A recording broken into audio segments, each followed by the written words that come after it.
and you're with Janine from Life is a Beach.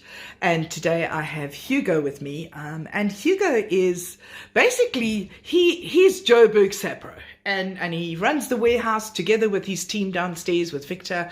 And they run the team, they run the warehouse, they run the stock. When the containers arrive, off it goes. So I've asked him to tell us a little bit more about the workings of SAPRO. Why are we in business? So it's thanks obviously to South Africans who have left home. And we're very happy to take home to you. So welcome, Hugo. Morning, my name is Hugo van Rooyen. I'm the General Manager for SAPRO International.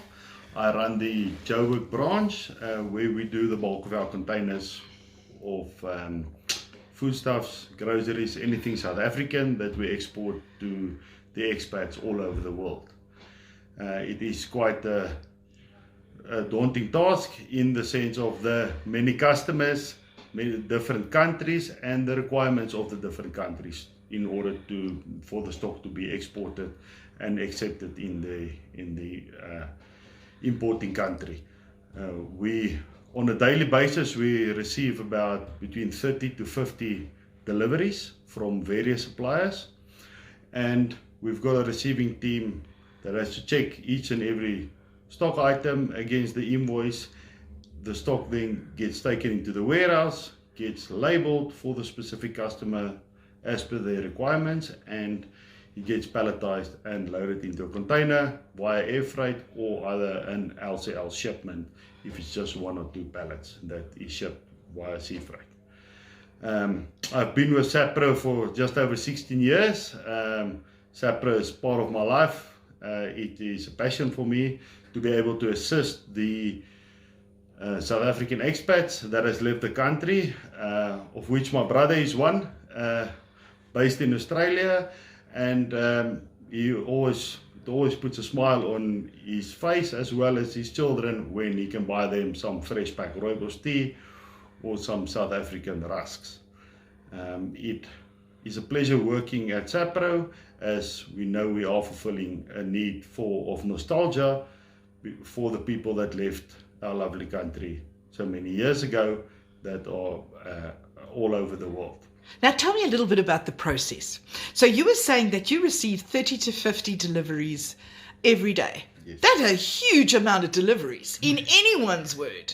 Yes. So once they've received, they obviously are delivered because you've ordered them, because there are South Africans that order them overseas. Yes. Is that how the process works? Yes, we order customer specific orders. So one container may contain between 20 to 200 different line items, and which is from various different suppliers in the sense of 20-30 different suppliers per container. We consolidate it then and load it into the container, so we have to place an order with each of the suppliers for that specific consignment.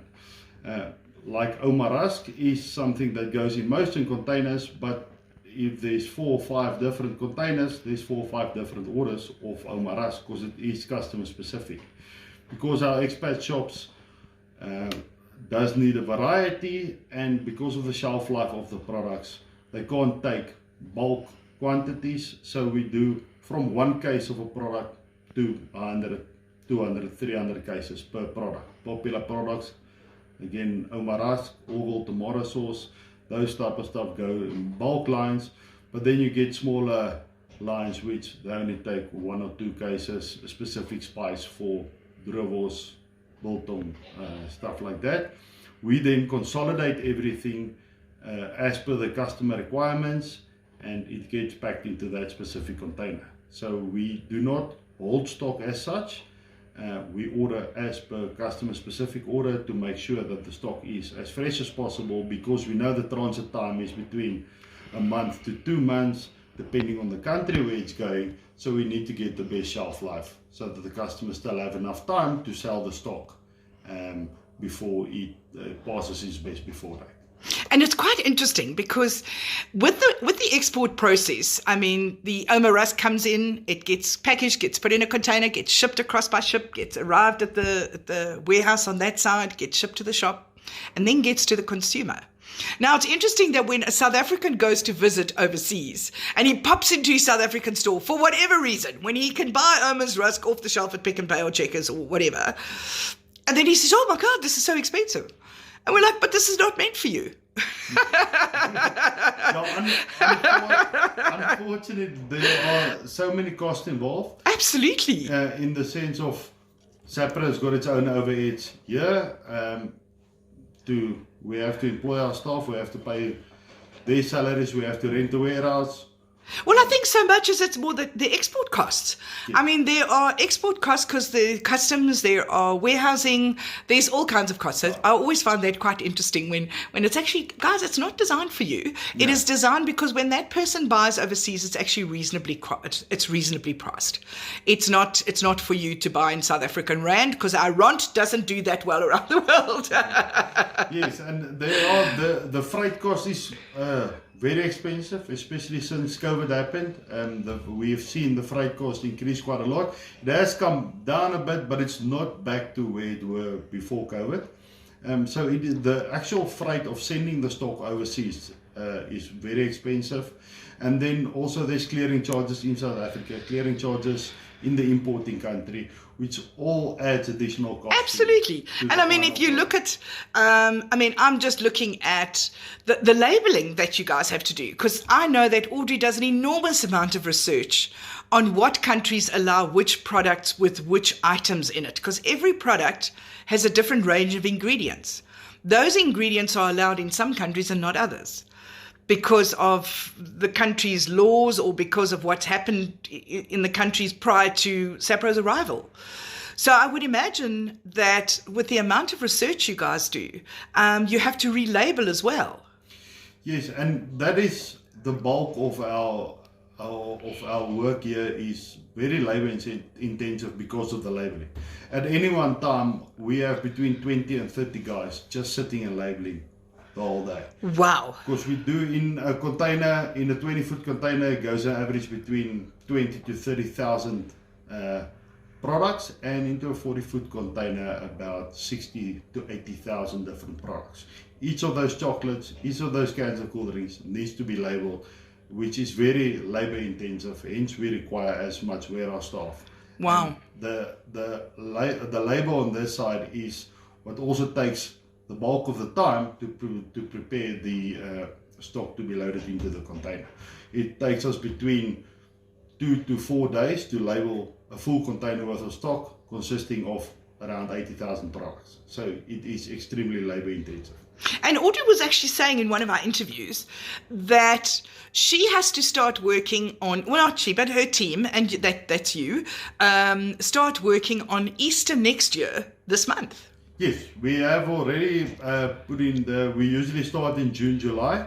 Wow. Then we start getting the orders in for the Easter eggs for the next year.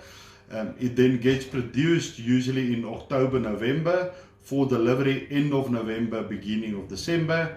And we try and ship it as soon as possible to make sure it arrives at the destination country before Easter. So they at least have a couple of weeks to get it off on the shelves. So yeah, the process for Easter starts June, July the previous year to be shipped in at the latest December of the year to arrive in January. So you kind of think in 9-month cycles, sort of between 6 and 9 month cycles. You're already thinking, well, this is Easter, and we're going, but hang on a second, we haven't got to Christmas yet. Yes, yeah, okay. Christmas aren't such a big line with the expats. Easter is much bigger, and that's why we specifically put in the time to prepare the Easter orders and get it in, because the manufacturer specifically produces just for the export market as well. Hence we have to give in a production plan in June for the stock to be produced in September, October for delivery in November. Do you find other days, like we've got Heritage Month this month, Big Braai Day on the 21st. We've got different days doing different things. I think it's 24th this year.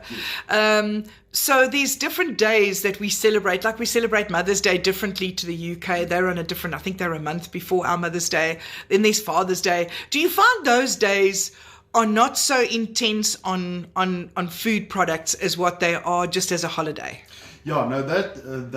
And yes, braai, talking about braai day, that is something in the South African, in your blood. If you're a South African, wherever in the world you are, you want to braai. So we do quite a lot of braai equipment, potjie pots, and any braai accessories, because we do know that everyone loves a braai. Does your braai kit come with snowman outfits for those that it's snowing at this time of the year, or maybe an umbrella because it's raining? Because I know my brother, he's in the UK and he loves to braai. And I promise you, he sends us photographs with these big, these big beach umbrellas over his braai, and he's braaiing because the rugby's on. Yeah. Doesn't matter what the weather. Yeah, we actually did some cooler bags with the Springboks logos on, that the customs orders which we have already shipped. It's arrived in Australia. So wow! For the Rugby World Cup. So that's whatever is available in South Africa.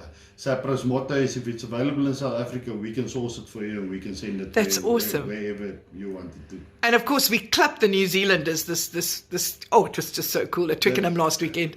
That was one of the best Springbok matches I've seen in my couple of years of lifetime. It was a lovely Friday evening. Let's just hope it carries on for the Rugby World Cup. Because, that's around the corner. The cricket is also around the corner. World Cup cricket is just after World Cup rugby. I'm surprised they don't have those on 2 different years. Wouldn't it be nice? Because then people can save up to go to both.